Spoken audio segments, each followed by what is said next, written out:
So, Trowbridge, let's talk about the Notre Dame defense. And this is a little bit of a different conversation. And we talked a little bit about it yesterday. And we'll be a lot more brief about the defense because, again, the number one key of the defense in the Final Four games is maintain your current level of play. We'll talk about areas where I think they can be better. I do think they can get better. And the reason I think they can get better, Trevor, is because they are so young. I think youthful players can progress more during the season than like for Riley Mills and Howard Cross, it wasn't get better. It was get back to being who you are. Like we know you, and that's what they're doing. So they got better, but it's getting back. Where Drake Bowen, it's about, dude, you have another level you can get to this year. Kingston, you have another level you can get to this year. Bryce Young, Leonard Moore, Christian Gray, Adon Schuler, Jaden Alsbury, all those guys. There's Josh Burnham even. There's another level for you to get to within the season. That's all fine and dandy. But the number one priority, Trevor, in the last 4 games of the season is keep doing what you are doing. It would be an unfair task to put on the defense and say, we need you to be better than what you've been doing. That doesn't mean they don't have the room to get better for all the reasons that you just listed off, right? But there are individuals who can improve. I'm going to sound like a broken record, but Leonard Moore is not playing the best football he's going to play in 2024. You can say that about a bunch of different guys. But the defense over the last 3 games is allowing 11.9 points per game, right? Over the last 3 games. You can't we need you to start allowing 10. You know what I mean? A lot of the defensive success is going to fall kind of in line with the offensive success, which is what we just got done talking about in the previous segment. But the Notre Dame defense has been playing at such an elite level with all of the injuries that they have sustained.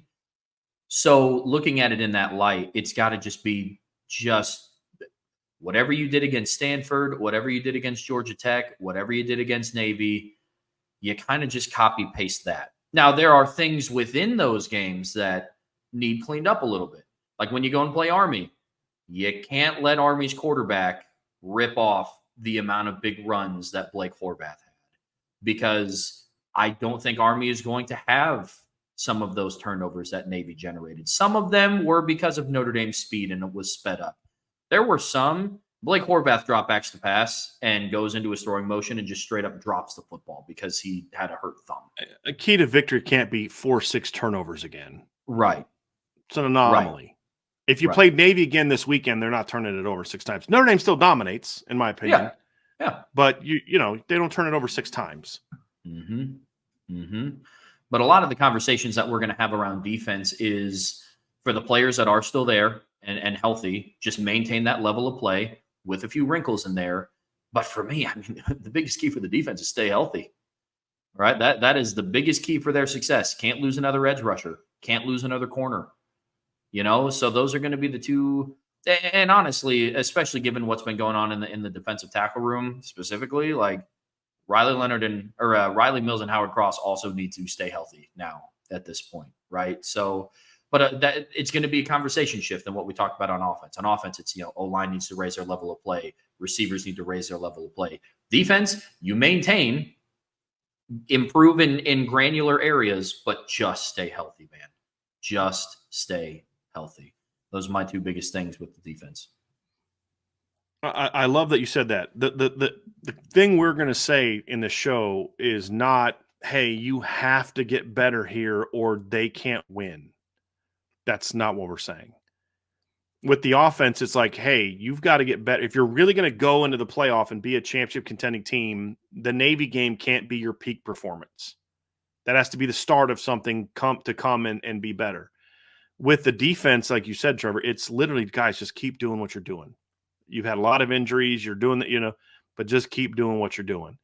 You look at the defense in the first 5 games, Trevor, they gave up 12.6 points per game, 13, 16, 7, 3, and 24. In the game they gave up 24, the team was spotted a 9-yard touchdown drive and a 24-yard touchdown drive. And they gave up 4.4 yards per play and 284 yards per game. Go into the bye week. You come out of the bye week. No more Jason Onye, no more Jordan Pataho, no more Boubacar Traore. You get one game of Benjamin Morrison, he's done. And in that 3-game stretch, you've given up 11.3 points per game, 4.6 yards per play, 281 yards per game. So lower yards per game, lower points per game, and slightly higher yards per play, 0.2. If the end of the year, we're talking about comparing the numbers of the final 4-game stretch, if they're like that, this team's going to win a lot of games. There's no question.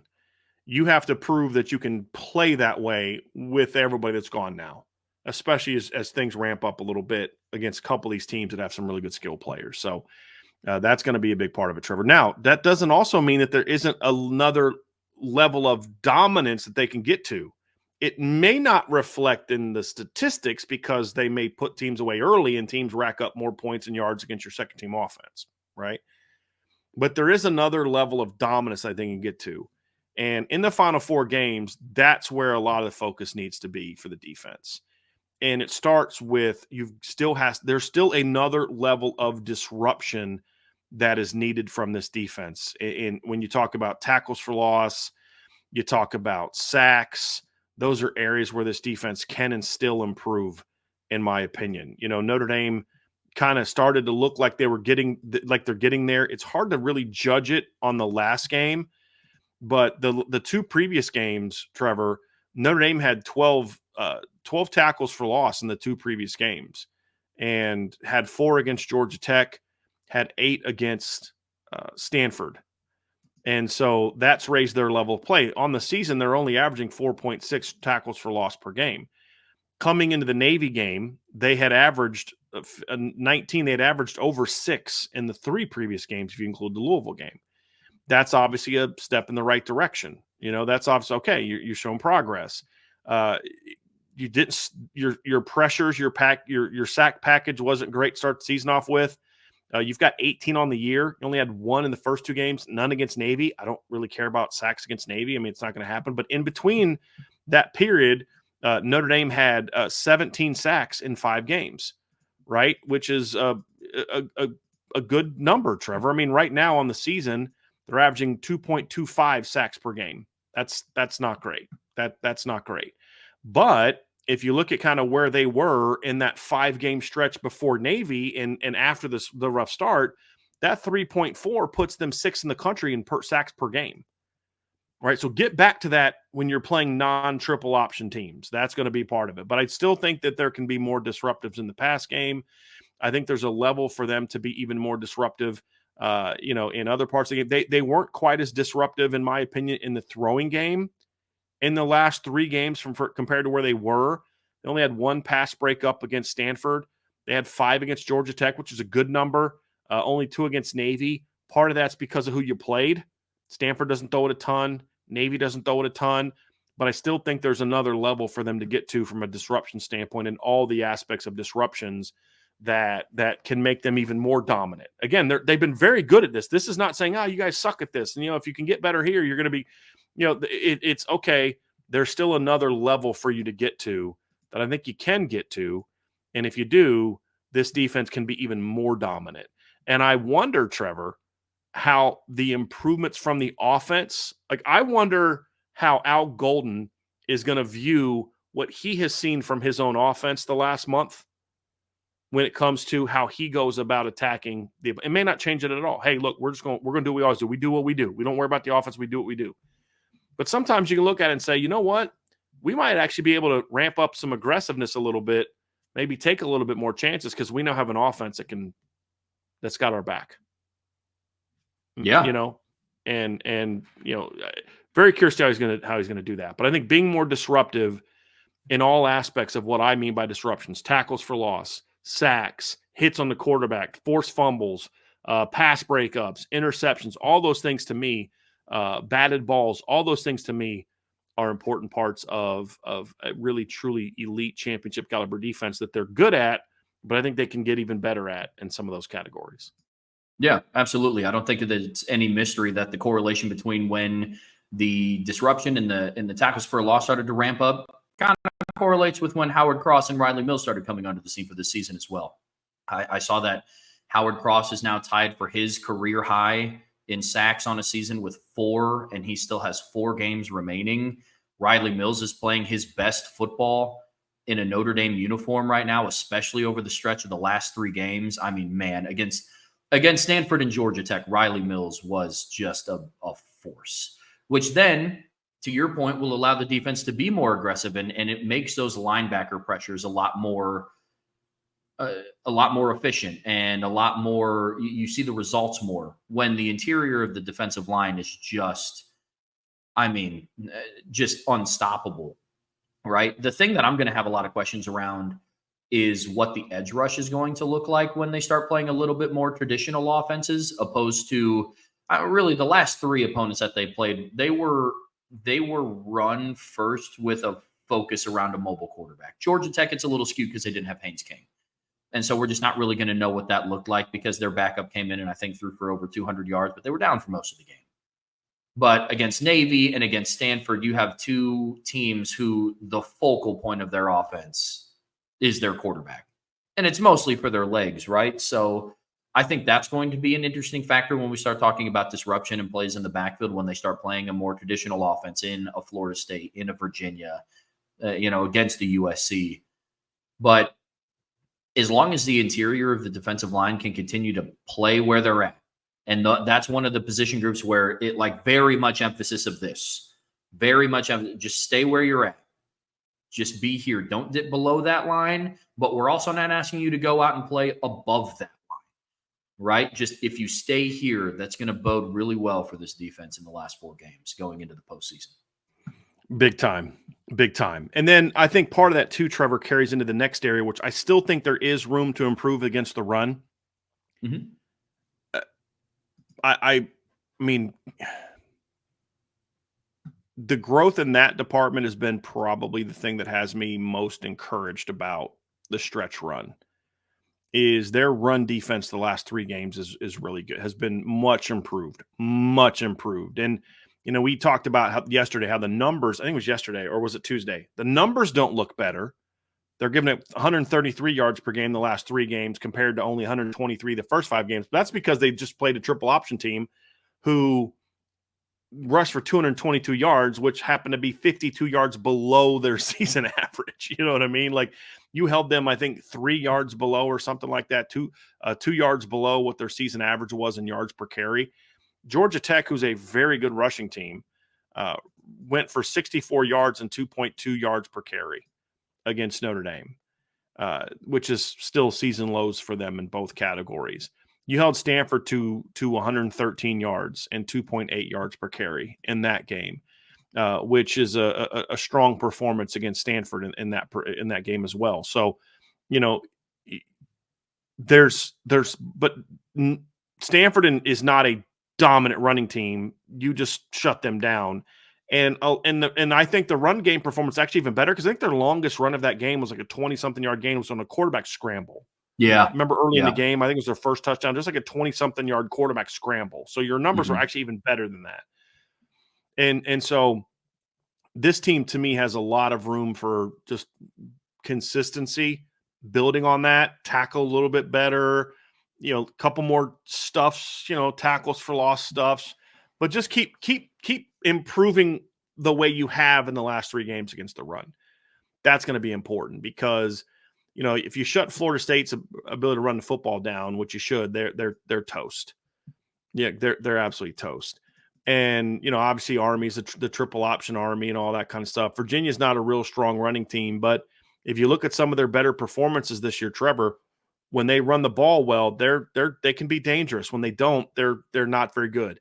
They ran for 148 yards against Louisville. Not a great performance, but it's a solid performance, and they almost beat Louisville. They ran for 7 yards against North Carolina and got crushed. And they ran for 68 yards against Clemson and got crushed. I know the final score is only 17, but Virginia scored 21. It was 41-10 going into the fourth quarter, and Virginia scored 21 points in the fourth quarter. A lot of it against Clemson's backups. That game was not nearly as close as the final score. It's like the Pitt Notre Dame game. Remember that in 2015? Final was like 42-30.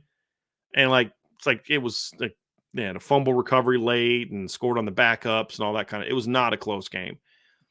So those are teams that aren't great at running the ball, but when they do run the ball well, they're hard to beat. And then USC, when USC's offense is the most dangerous, they're running the football. I mean, they ran for 189 yards in the win over Penn State. 7.9 yards per. That really is a big reason why they were in that game. They ran the ball more effectively against Rutgers. They didn't run it a ton against Rutgers, but they ran it effectively. Real efficient running game and ripped off some big plays, had 4 rushing touchdowns, and their offense looked great in that game. So they're a team also that, look, when they want balance, their offense works best when there's some balance. If Notre Dame can make those teams a little bit one-dimensional, then I think that's going to play a big role in defensive and getting even better. Yeah, I'm going to be very curious around what the preparation is going to look like. And this, for me, this was such an interesting 3-game stretch because I don't view a traditional offense as something that's not just a triple option. I mean, like Stanford was very much a run-first team.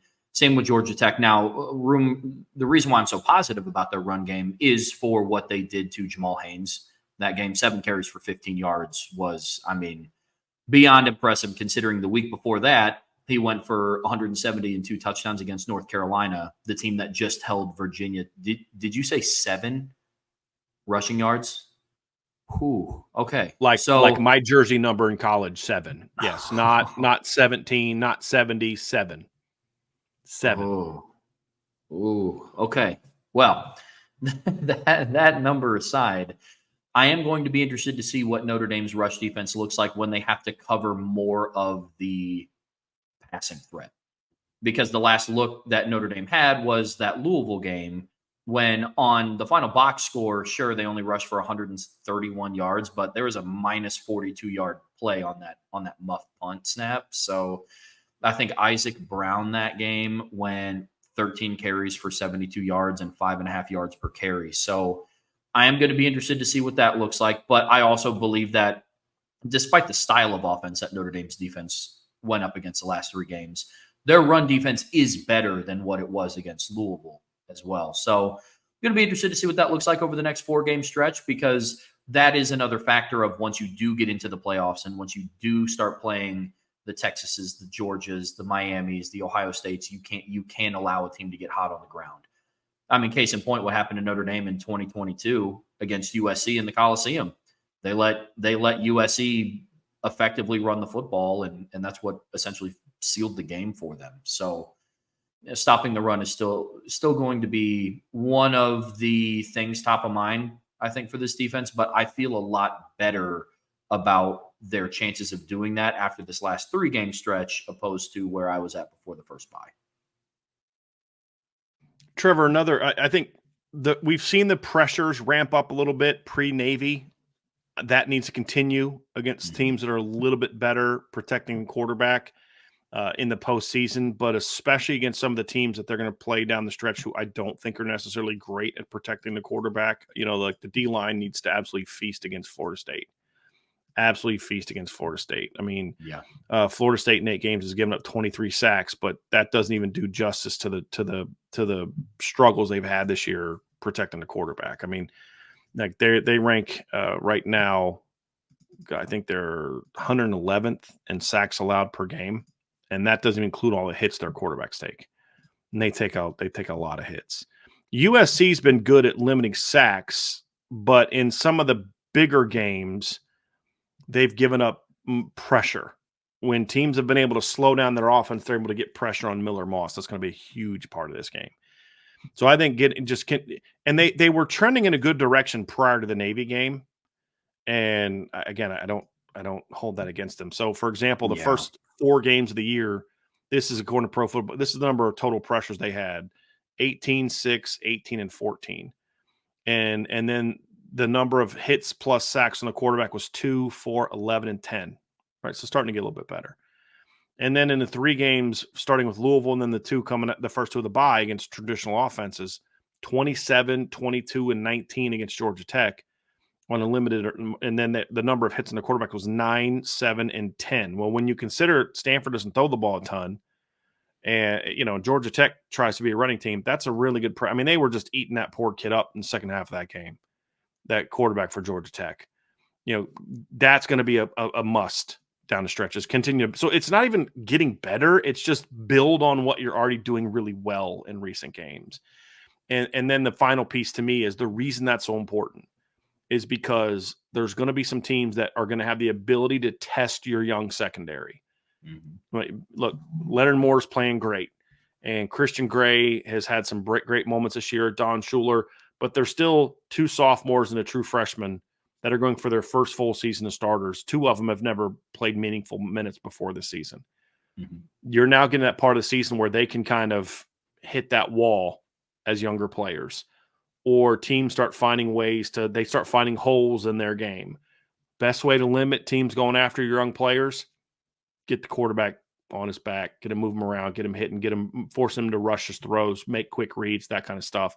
So the pressure also, to me, helps protect your young secondary, because that's the one concern I have that could maybe cause this defense to take a step back, is the young secondary kind of hits that wall. That is a legitimate concern. I'm not saying they will. I'm saying that happens to younger players to a much greater degree than it does veteran players. And so they have to be alert to that, which I'm sure they are. They're smart coaches. But the best way to prevent that from happening is consistent pressure and heat the quarterback up. Not so much always bringing 8 guys, but I mean, Riley Leonard, Howard Cross, keep doing what you're doing. Bryce, find more ways to get Bryce Young going in as a pass rusher. Get a little bit more out of Burnham and Betelho and guys like that. They need RJ Open to get back to being the guy he was before he got to Notre Dame. You know what I mean? Then they have, your linebackers. I think that's one area where I think there could be the most improvement in pass rush down the stretch, is I think the linebacker pressure packages are not hitting as much at the quarterback as they did last year, partly because of the youth. If that light goes on a little bit for Drake and Kingston, and I'm not talking about Kingston off the edge, I'm talking about as on first and second down linebacker pressures, I think that's an area where Notre Dame could also have some improvement. Yeah, absolutely. I mean, overall, the way that I would sum it up the best would be Notre Dame's defense just has to stay on track, right? Just stay on track with the trends that you were having against traditional offenses when ramping up pressure, with generating sacks on the quarterback, and then stay on track with the development of the young guys, man. Christian Gray, Adon Schuler, those are 2 guys that have consistently been in the lineup for the better part of the season. I don't think Adon Schuler's missed a game. Christian Gray, I think, missed the Louisville game, and then I think he's been back since. And with Leonard Moore, continue that track upwards. So for me, name of the game for the defense is just staying on track. You don't have to go out and I don't want to say play better than what you have, because there's always room to play better, but not asking for monumental steps of improvement like on the offensive side of the football. Just stay on track. Stay on track, man. So, Trev, anything? I think that we kind of covered. There's not a lot of areas where they have to improve. We talked about the areas of growth, but let's talk about this before we wrap it up. When you look at the defense and you say, okay, who are the 3 players that you believe are most important to Notre Dame finishing this season off defensively the way that we hope they will? Who are those? And then obviously going into the postseason, playing at a high level. I think the first one for you, I agree with it. I actually am going to make it a sort of 2 players into one for this. And I know yes, it's not just Riley Mills. It's not just Howard Cross. It's got to be the 2 of them playing well together. If Riley Mills goes off and Howard doesn't in a game, in the next 4 games, they'll still be very good. If Howard goes off and Riley doesn't, they'll still be pretty good. But when you get into the postseason, you need both of them to play at a high level. You really do. They need to be just a dynamic duo.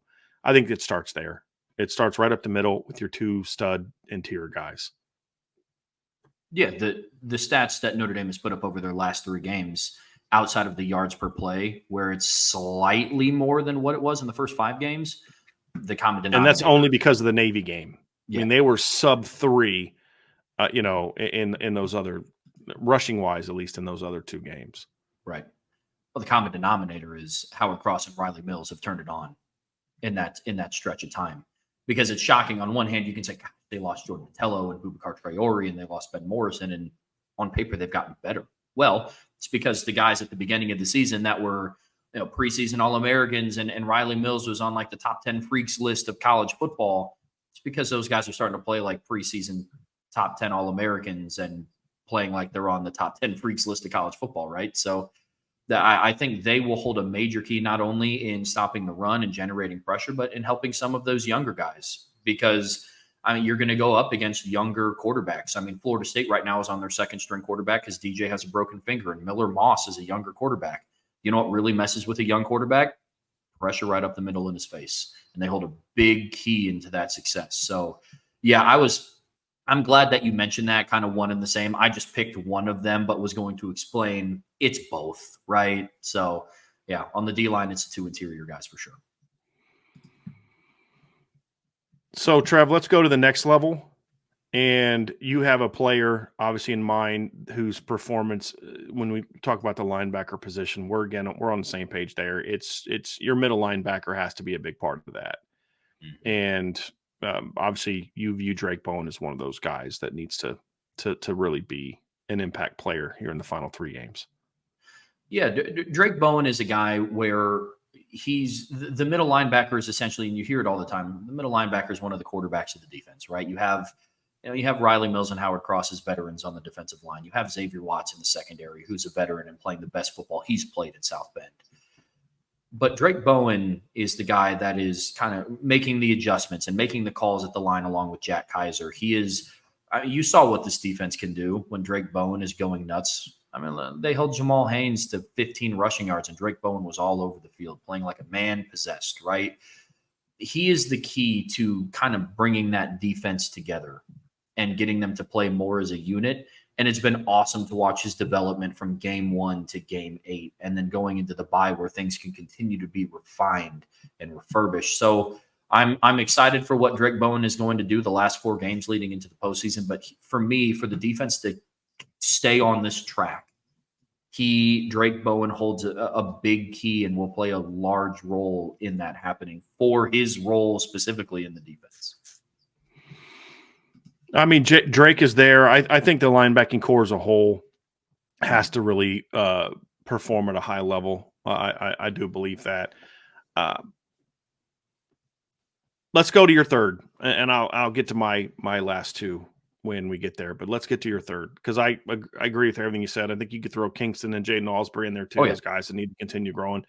But let's get to your third guy, obviously, and that's going to be a cornerback, Leonard Moore. Yep. Yeah, Leonard Moore is going to be tested down the stretch. I have an article coming out later this week about just the secondary matchup and the preview of the passing opponents that Notre Dame has basically remaining in their schedule. And there's some lethal passing threats in there. And Leonard Moore is going to be a guy that's going to be tested. He is. He's a true freshman. He's taking over for, a junior All-American in Ben Morrison. And he's going to be the guy that they go after. Strictly from an experience standpoint, they're not going to look at a guy and say, okay, well, he's probably the fastest defensive back in their room and he's 6'2", 195. We should go after that guy. They're going to go after him and say, all right, well, he's played 2 meaningful football games. That's who we're attacking.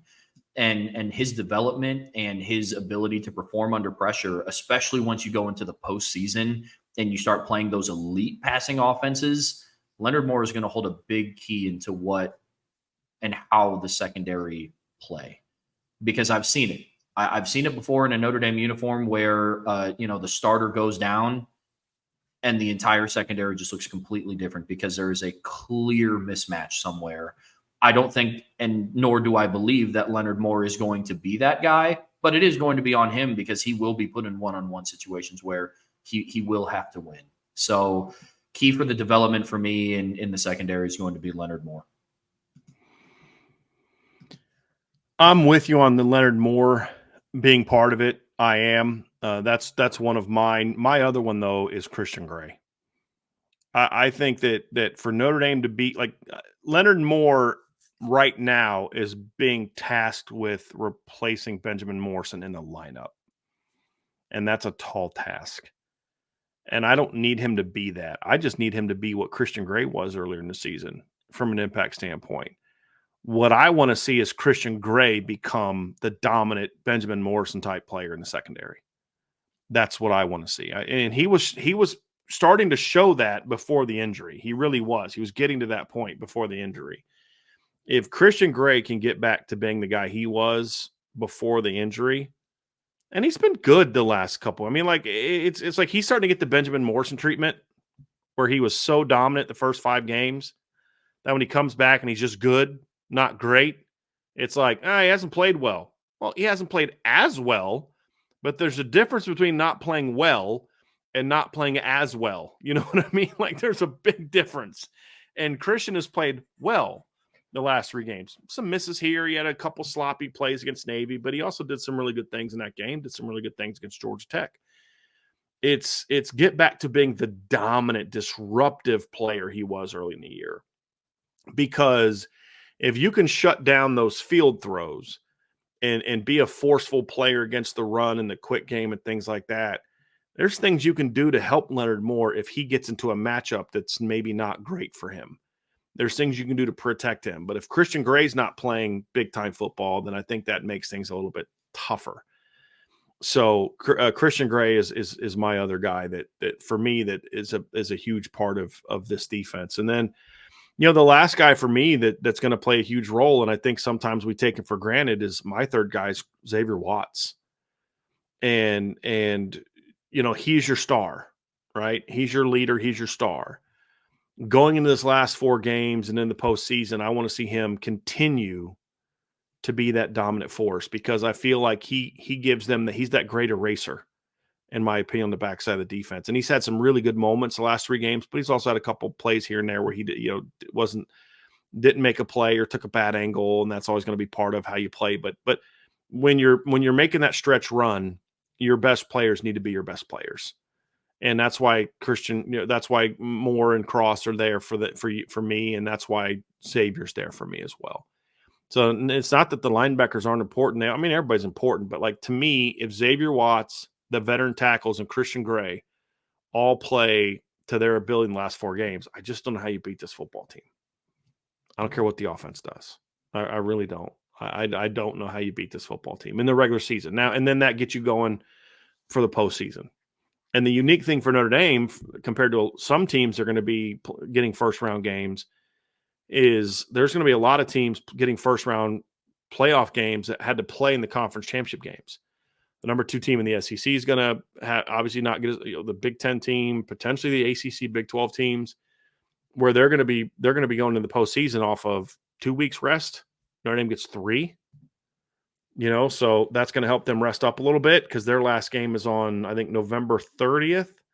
And then they won't play again until the 19th? Isn't it the 19th and the 20th, or it's the 20th and the 21st? I forget. It's the Friday and Saturday. I think it's the 19th and the 20th is what I think it is. But you're going to get 3 weeks off before you have to play again.